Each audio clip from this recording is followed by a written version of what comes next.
Hey everyone, this 31 Days of Horror finds me taking a little wet stroll in the woods, and that's because I have just watched Curse of the Blair Witch.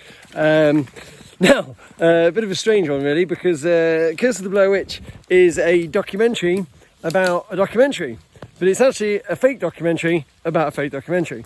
And more than that, it's a really long advert. Because it was made for the Sci-Fi channel back in 1999 and showed before the release of the Blair Witch Project, obviously. Now, talking about what it's about is quite tricky because it is just about the history of the Blair Witch. And it's all fake. That's the thing. It's all fake. It's all made up. It's not based on any real legend. It is all a complete made up history. And the history is so rich and so varied, and it's presented in such an engaging way that I wanted it to be real. I get that why.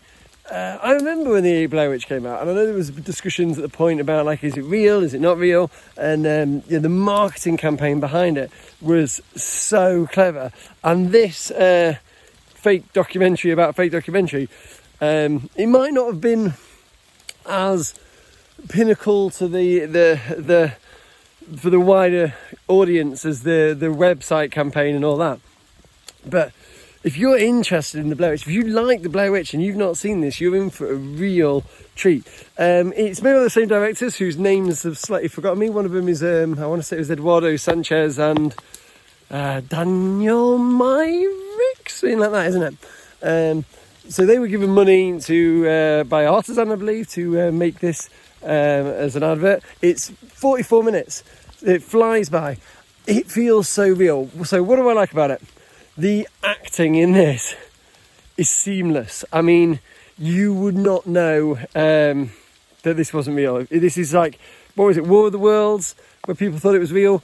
This is so real. It uses, it interviews like the granddad of Heather. What were their names? Heather, Joshua, and Michael, wasn't it? Mike?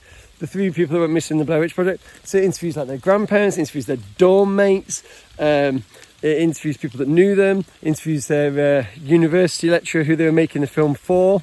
It interviews real witches. It shows lots of artist depictions of like what's gone on in history in Blairsville, isn't it? Burkittsville becomes Blairsville. There's a bit. It even talks about the history of like when the town was founded, when it changed names, and then it talks about Ellie Cadwell, the Blair Witch, in such detail that it's so believable. It's really weird. I think in many ways, notwithstanding the fact that Blair Witch Project is an absolute classic, this has held up almost better.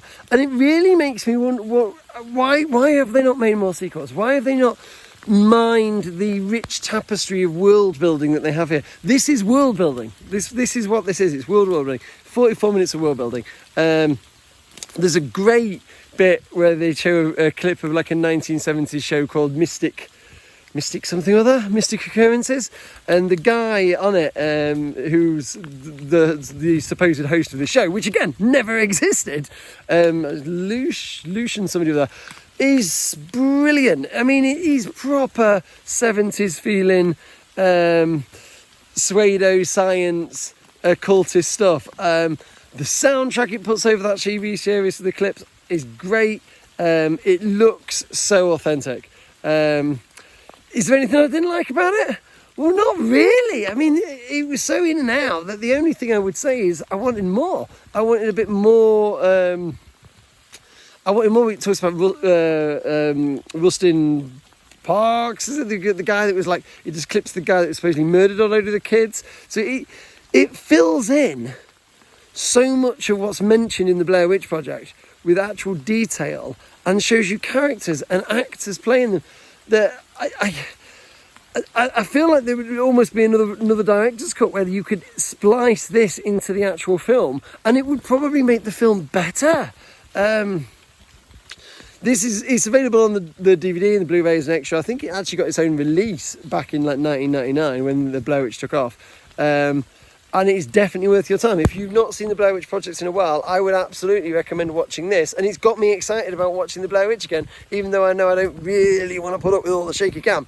So cool, yeah.